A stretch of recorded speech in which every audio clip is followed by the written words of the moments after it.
Il a commencé, il a commencé, il a commencé, mon Dieu a commencé. Salon berger, Élysée, Menkouni Kamori. Je suis une sœur de Burkina. Berger, vous n'avez pas idée de ma joie aujourd'hui. Je t'ai pressé pour que la journée du 13 arrive, que je fasse mon témoignage. Moi qui cherchais la grâce de l'enfantement depuis 4 ans, berger, et je l'ai enfin obtenu. Je l'ai enfin obtenu. Hey, l'offrande d'alliance, c'est vraiment miraculeux. L'année passée, j'ai fait mon offrande d'alliance dans le mois de février. Et dans le mois de mai, Dieu m'a béni avec le sacrement du mariage. Je vivais en concubinage pendant 3 ans. Cette année, j'attendais le mois de février encore pour faire mon offrande d'alliance. Mais avec les produits et consorts, je n'avais même pas, j'étais épuisée financièrement. Une sœur m'a fait debout. Ça ne vaut même pas 10 000. J'ai enlevé dedans pour faire l'offrande d'alliance. En novembre 2024, tellement il y avait harcèlement en belle famille, il y avait harcèlement au service. Moi et mon mari, on a décidé de débloquer 4 millions pour chercher un enfant, pour aller faire la fécondation in vitro. Le berger, on ne peut pas acheter un enfant. Un enfant, c'est vraiment un don de Dieu. Oui. Après notre intervention, nos 4 millions, nos efforts, tout est rentré dans l'eau. J'ai continué à prier, j'ai dit au Seigneur, oh, tiens, l'enfant, c'est un don de Dieu, là, c'est vrai. Donc, donne-le-moi. Je continuais dans la prière, à faire le rosaire. Et la semaine passée, le jeudi, j'ai fait sortir une parole de connaissance. Que cette semaine, ça serait une semaine de témoignage d'action de grâce. J'ai dit au Seigneur, la même semaine, j'ai un rendez-vous à l'hôpital. Quel mon témoignage sort dedans. Hier, mercredi, il y a une femme qui a témoigné dans ce matin. Elle a fait son test de grossesse avéré positif. En ce moment, je me rendais au laboratoire pour faire mon test. J'ai dit au Seigneur, si réellement tu utilises le berger Élysée tout ça pour que nos âmes puissent être sauvées, s'il est vraiment ton serviteur, parce que ce test dont je rentre pour faire là, ça soit positif. Parce que ton sang est mélangé au mien, mais toi, tu ne prends jamais la honte. Eh berger, hier autour de 10 heures, les résultats sont sortis. Je suis enceinte. Je suis enceinte, berger. Merci infiniment. Merci d'avoir sauvé mon couple. Merci, berger. Je sais que ce que le Seigneur a commencé, il va l'achever. J'invite toute femme qui cherche la grâce de l'enfantement à persévérer dans la prière, à s'accrocher avec le rosaire. Parce qu'il y a un pouvoir magique derrière le rosaire que nous, on ignore. Mais moi, je l'ai expérimenté. Je l'ai expérimenté, berger. Et la stérile est devenue médecin. Maintenant, maman de quelqu'un. Merci. Merci de continuer à prier pour moi. Waouh! Au nom du Père et du Fils et du Saint-Esprit. Amen. Frères et sœurs, aujourd'hui nous sommes le jeudi 13 février 2025. Je rends grâce à notre Dieu. Vous avez écouté le témoignage de cette sœur. Le témoignage de cette sœur est un témoignage émouvant. Le témoignage de cette sœur est un témoignage fort, merveilleux et glorieux. C'est l'occasion pour moi d'inviter mes frères et sœurs qui écoutent la semence matinale, de faire l'effort de suivre les instructions. Les instructions que je donne sont des instructions inspirées. Oui, je peux le dire. C'est Dieu qui nous inspire et nous inspire sur la base de ce qu'il veut pour son peuple. Il nous inspire pour nous-mêmes et il nous inspire pour le bien de son Église. À lui soit donnée toute gloire, honneur, puissance et magnificence. Frères et sœurs, j'espère que vous allez bien. Non, je n'espère pas. Je crois que vous allez bien. Je crois que le Seigneur est en train de nous faire du bien au travers de ce message fort et merveilleux que nous avons commencé sur le mystère de la pauvreté. Nous avons dit avec la grâce de Dieu que nous allons aborder 7 points essentiels qui vont nous aider à comprendre le mystère caché derrière la pauvreté. Et premièrement, nous avons dit que la manière dont la pauvreté est perçue, selon l'homme, elle n'est pas totalement vraie. Une personne peut être dans le manque matériel, mais elle peut être dans une disposition particulière. Et nous avons dit deuxièmement que la pauvreté est un état de vie qui parfois se choisit ou parfois s'impose à l'homme. Permettez-moi aujourd'hui d'aborder la question de la pauvreté qui s'impose à l'homme. Alors la pauvreté qui s'impose à l'homme, c'est un état de vie, de manque, je vais dire ça comme ça, de pauvreté, de misère qui s'établit dans la vie d'une personne et qui reste dans la vie d'une personne malgré les états, malgré les efforts pour être plus exact, malgré les prières, cette personne va se voir en train de subir la pauvreté, en tout cas dans tout son sens. Beaucoup de personnes vivent ça. C'est ce pourquoi je dis qu'il y a une vérité essentielle à comprendre. Dès l'instant où tu réalises 3 choses dans ta vie, il faut savoir que tu es victime d'une œuvre de pauvreté qui est imposée dans ta vie. Premièrement, lorsque tu constates que dans ta vie, il n'y a aucune volonté de rechercher la prospérité, de rechercher la richesse. C'est comme si tu étais aveugle. C'est comme si tu étais là comme ça et tu subissais les choses. Deuxième chose dans la vie d'une personne qui peut nous emmener à discerner que cette personne vit une forme de pauvreté imposée, c'est la paresse. Et quand c'est comme ça, toi-même, tu ne te rends pas compte que tu es dans la paresse, que tu es paresseux, mais tu es en train de vivre la paresse. Troisièmement, si cette chose est dans ta vie, c'est qu'il y a une forme de pauvreté qui t'est imposée. C'est ce que j'appelle les aboutissements d'échec ou de l'échec sans motif, sans raison. C'est-à-dire que tout aboutit à l'échec, mais quand tu t'assois, tu ne peux pas quantifier ou justifier avec exactitude pourquoi est-ce que tu as échoué, pourquoi est-ce que tu es dans le manque, pourquoi est-ce que tu es dans la pauvreté.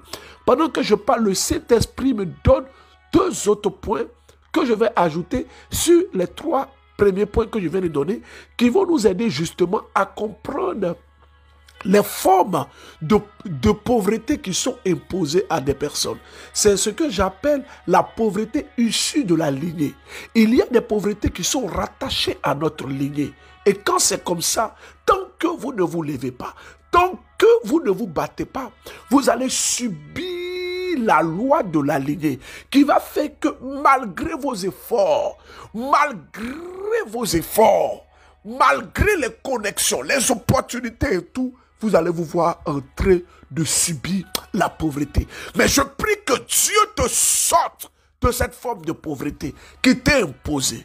5e chose, pour comprendre l'œuvre de la pauvreté imposée à une personne, c'est ce que j'appelle les disparitions d'argent. C'est-à-dire que tu es là, l'argent disparaît. Écoutez-moi bien, l'argent disparaît. J'avais abordé ça dans le mystère de l'oiseleur, le filet de l'oiseleur.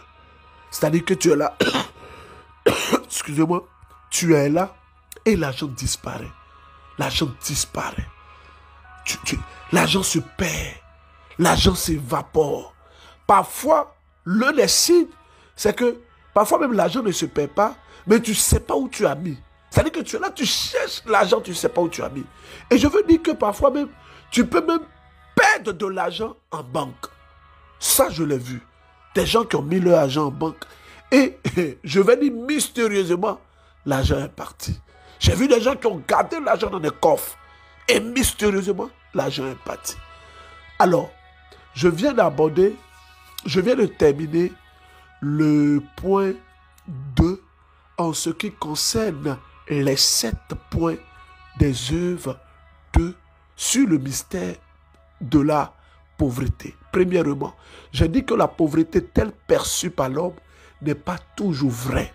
Parce qu'une personne peut être dans le manque matériel, mais elle peut être prospère spirituellement.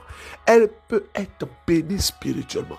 Car il y a la prospérité, non, il y a la pauvreté matérielle et il y a également la pauvreté spirituelle dont l'Église nous invite à faire l'expérience et à vivre de ça. Deuxième chose, j'ai dit que la pauvreté est un état qui parfois est choisi ou parfois est imposé à l'homme. Maintenant, j'aborde mon troisième point. J'espère que vous me suivez et j'espère aussi que vous m'écoutez très bien parce que ce message est en train de toucher des personnes. Je rends grâce à Dieu. Hier, j'ai demandé à ce que des personnes témoignent. Frère, sur la transformation divine, je bénis Dieu. Je vais donner le témoignage de 2 personnes avant de donner le troisième point. C'est un frère qui s'appelle Cédric. Cédric, que Dieu te bénisse. Il est aujourd'hui au Canada. Cédric ne voulait pas venir au concert Acte 1 en décembre 2023. Il ne voulait pas venir. Sa maman qui a insisté. L'enfant, il joue au ballon. Il est perturbé. La maman a insisté que Cédric vienne. Cédric dit non, que lui, sa maman a insisté, il est venu. Quand il est venu, il dit qu'il a pleuré toutes les larmes de son corps. Il traverse actuellement une situation qui ne me permet pas de faire passer son audio. Son audio répond au nom. Il m'a envoyé de faire passer. Moi, j'ai écouté. Je prends sur moi de ne pas faire passer. Cédric, que Dieu te bénisse. Aujourd'hui, il est au Canada. Il joue au football. Quand il est arrivé là-bas, les gens ont commencé à attaquer ses pieds. Ses pieds ont commencé à s'enfler. Il joue, mais il n'est pas au meilleur de sa forme. C'est pourquoi je n'ai pas envie de faire passer son audio. Deuxième témoignage, c'est le témoignage d'un frère qui est quitté au Burkina. Je donne toute la gloire à Dieu. Il est quitté au Burkina et il est venu assister au concert de la transformation divine Acte 1. Pour ceux qui étaient dans le rang de ceux qui étaient les VIP, vous allez voir qu'il y avait un monsieur de forte corpulence qui était devant. C'était lui. Ce monsieur avait une tumeur. Il est venu vivre le concert de la transformation divine avec une seule prière. Il dit à Dieu, tu sièges au milieu de la louange et de l'adoration. Guéris-moi. Aujourd'hui, il est totalement guéri. Oui, totalement guéri. Je bénis le Seigneur. Frère, je ne pourrai jamais, en tout cas jamais tromper mes frères et sœurs qui m'écoutent. Toi qui m'écoutes depuis la Côte d'Ivoire, toi qui m'entends depuis Abidjan, Aboisseau, Adiaké, Maféré, toi qui m'entends Yopougon, Cocody, toi qui m'entends à San Pedro, à Yamoussoukro, c'est vrai que nous avons pris le soin de mettre le concert un dimanche parce qu'on n'avait pas le choix et on voulait impérativement que le premier concert se fasse en Côte d'Ivoire avant de nous étendre dans les autres pays. Toi qui m'écoutes, toi qui m'entends, je ne sais pas où tu es, je ne sais pas où tu te trouves, mais je veux qu'à l'écoute de mon audio ce matin, que tu fasses une folie. Dépêche-toi, lève-toi et va prendre ton ticket pour vivre le concert de la transformation divine Acte 2 avec nous. Ça se fera au Palais de la Culture, sur l'esplanade du Palais de la Culture. C'est le dimanche 23 février. C'est dans quoi? Dans moins de 2 semaines. Organise-toi pour être là. Tu ne peux pas être à Abidjan, être dans le MCM et puis tu peux ne pas être là. Ceux qui nous suivent dans tous les groupes et sur les réseaux sociaux, notamment sur Facebook, nous avons mis, comment on appelle ça, tous les contacts, tous les numéros. Mais vous pouvez appeler notre secrétariat international 07 49 15 54 15. Je reprends 07 49 15 54 15. Il y a une maman qui dit que berger, parfois on est connecté comme ça et puis comment on appelle ça, berger, vraiment je veux te demander de plus faire la prière. Nous c'est la prière, on aime maman, ouais, nous là on aime la prière, mais le Seigneur siège dans la louange de son peuple.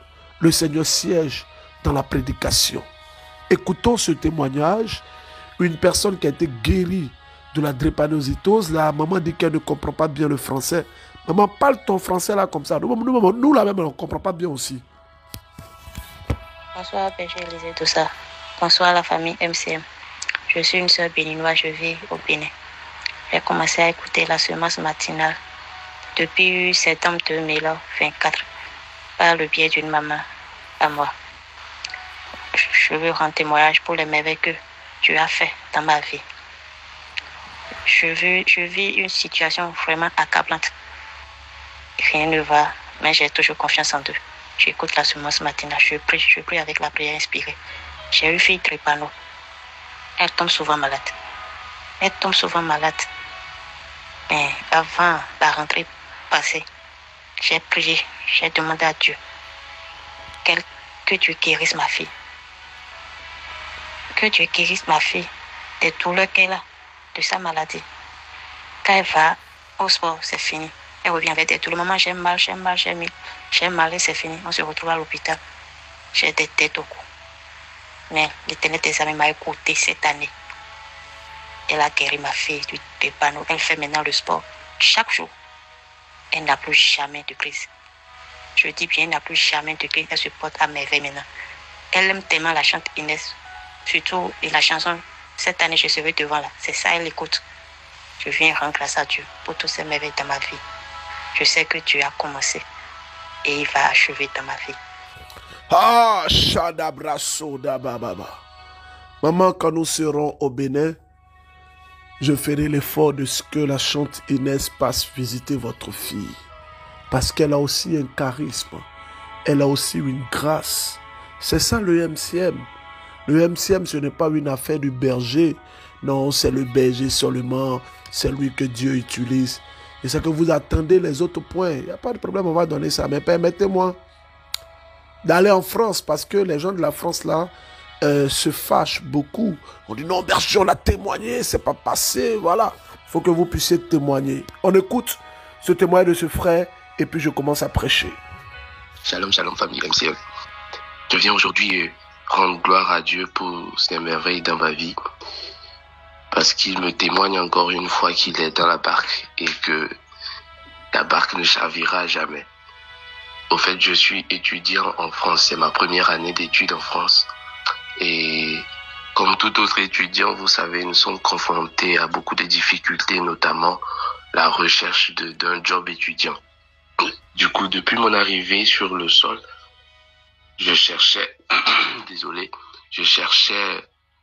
vite un job étudiant parce que le loyer s'accumulait, les frais du loyer s'accumulaient, il fallait vite que je paye. C'est vrai, papa faisait ses efforts pour toujours envoyer, mais ça ne pouvait pas suffire. Et du coup, il fallait vite que je trouve un job étudiant. Je rappelle que à chaque fois que je dois prendre le métro pour aller à l'université, de chez moi à l'université, j'ai 30 minutes de route. Et ces 30 minutes-là me servaient à chaque fois à écouter la semence matinale. Je l'écoutais chaque fois. Et ça n'a pas duré. La semaine passée, je me rappelle plus tellement du jour où le berger disait que de saisir quand il proclame, il annonce des paroles, de saisir ces paroles pour soi-même. Et vous dites que dans les 2 semaines à suivre, notamment à partir de cette semaine, il y a beaucoup de choses qui vont se passer, beaucoup de grâce, voilà. Et j'ai saisi, et voilà, j'avais déposé des CV un petit peu partout. Alors, je me suis dit, hier lundi, dès que je sors des cours, je vais encore recommencer à déposer les CV.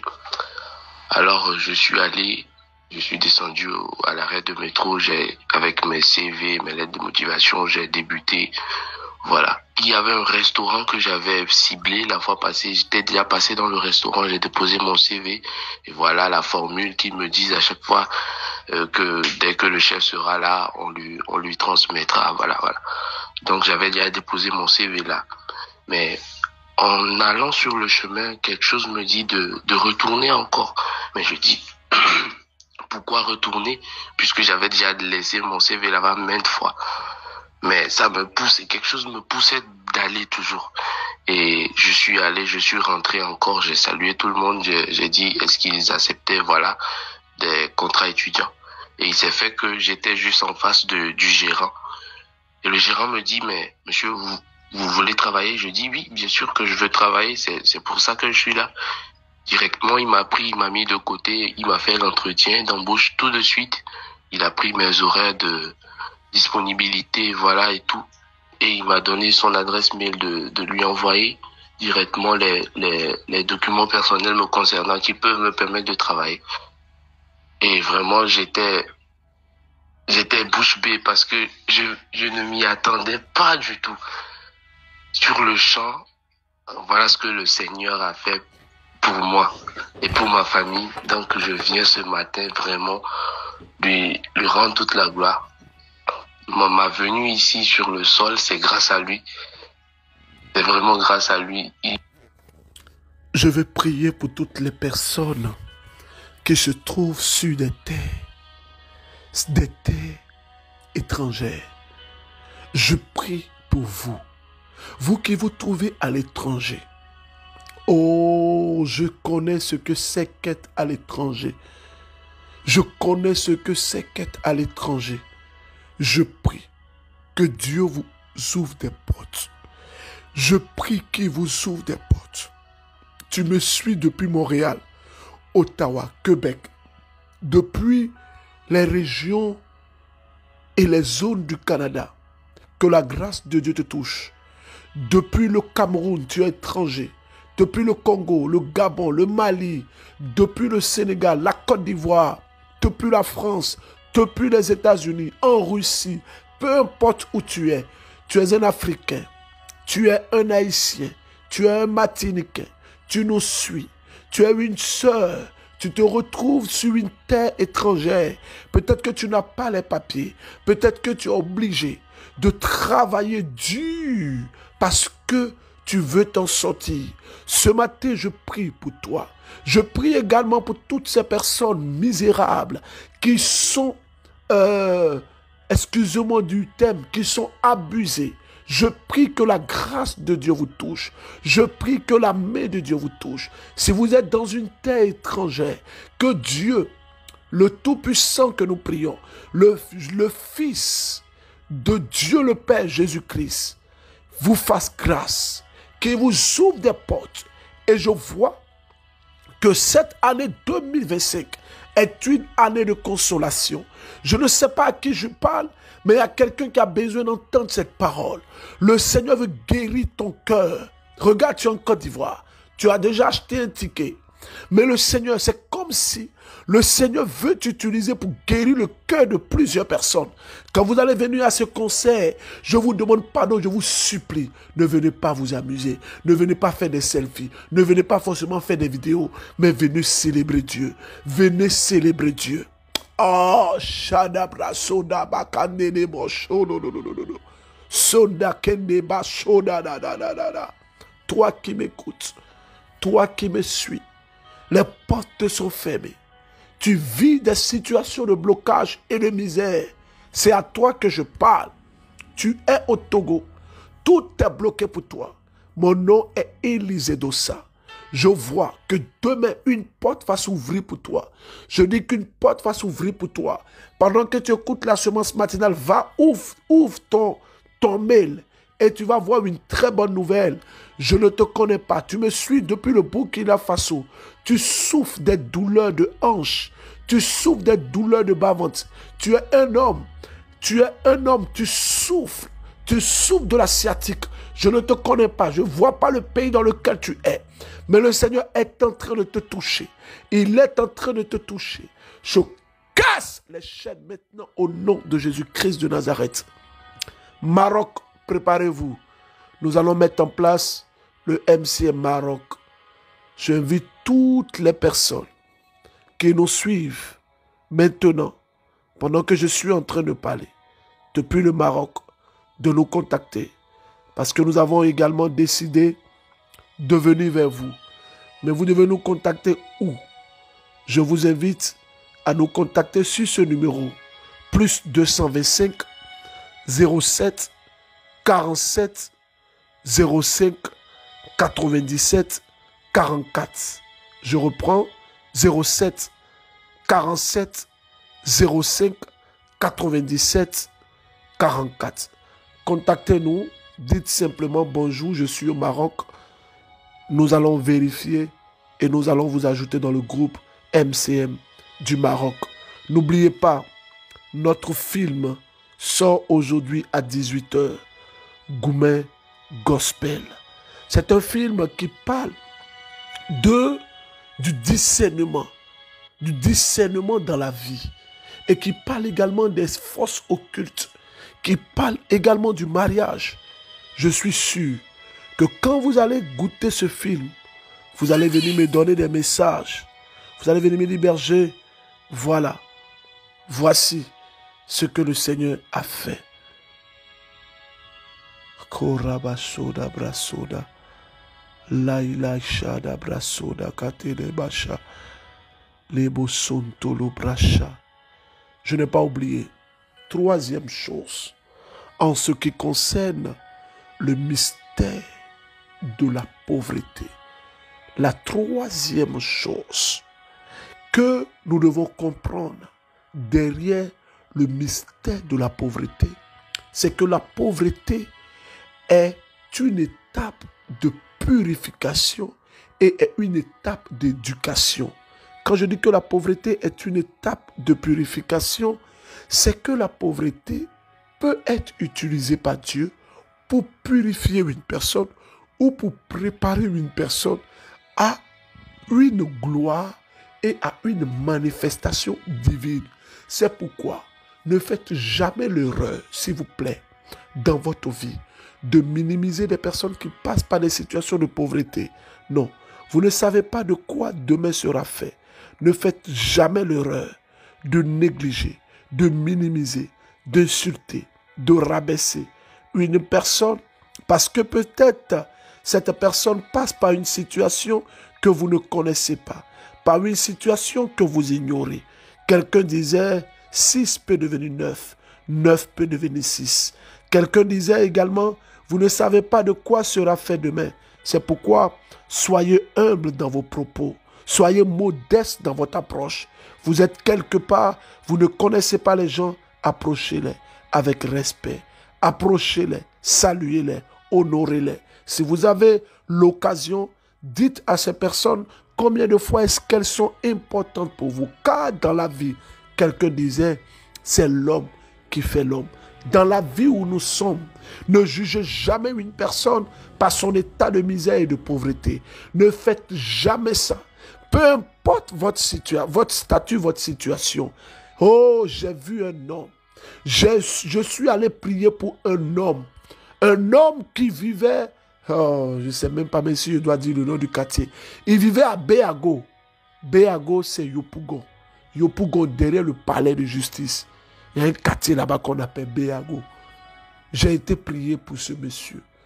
Ce monsieur, quand il m'a parlé de sa vie, je dis dans la vie, soyons humbles, soyons modestes.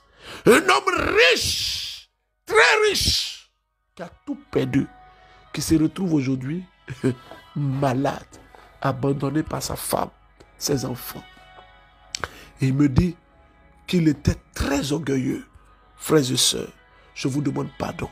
Vous qui avez un peu, vous qui avez une situation, parlez avec respect. Parlez avec respect. Considérez les autres. Quelqu'un qui passe par une situation de pauvreté, de misère, il faut savoir parler à des personnes. Il faut savoir te comporter. Toi aussi, qui vis une situation de pauvreté, sache que c'est une étape de purification, de préparation. C'est pourquoi, lorsque tu passes par ce genre de moments, il faut avoir l'attitude du psaume 121. C'est ce qui sera notre test de méditation. Le psaume 121. Je lève les yeux vers les montagnes, d'où me viendra le secours. Le 23 février, beaucoup d'Ivoiriens vont regretter. Je le dis, beaucoup de personnes qui vivent en Côte d'Ivoire vont regretter. Parce que les gens vont penser que non, que c'est qu'on est en train de faire de la promotion. Oui, on fait la promotion d'un concert de louange et d'adoration. On veut vous inciter, vous qui n'êtes pas forcément concert à venir, vous qui n'êtes pas forcément dans ce genre de choses-là, on veut vous inviter à venir. Les enfants du monde sont plus habiles. Nous aussi, nous devons être habiles. Nous devons prendre de la place. Rendez-vous au Conseil de la transformation divine. Le numéro 07 49 15 54 15 pour prendre vos tickets. L'offrande d'alliance, nous allons terminer, j'avais dit le 15, mais nous allons terminer le 16.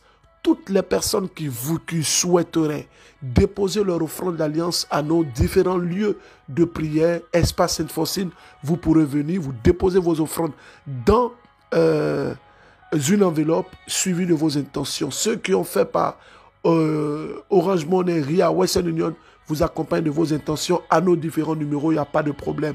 Il n'y a pas de problème. Tout est centralisé et je prie. Ça m'aide parce que ça me donne du travail spirituellement. Il faut que je reste en éveil pour prier. Moi, je m'ennuie quand il n'y a pas d'intention. Au moins, les intentions sont là, ça me maintient en éveil.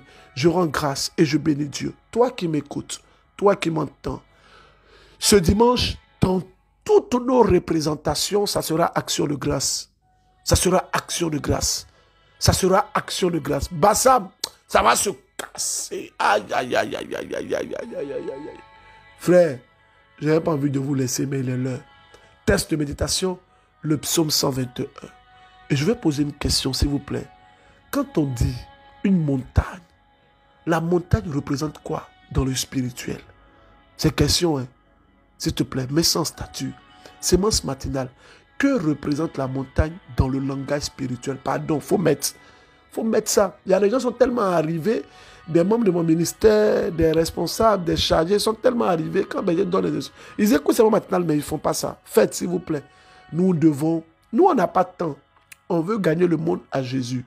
18h, Goumen Gospel sera en ligne. Je vous invite, vous tous, à suivre ce film-là. C'est un film qui est produit, réalisé par le MCM. Que Dieu vous bénisse. Je vous aime trop. Je n'avais pas envie de vous laisser. Mais bon, on s'attrape demain. Au nom du Père et du Fils et du Saint-Esprit. Amen. Au revoir.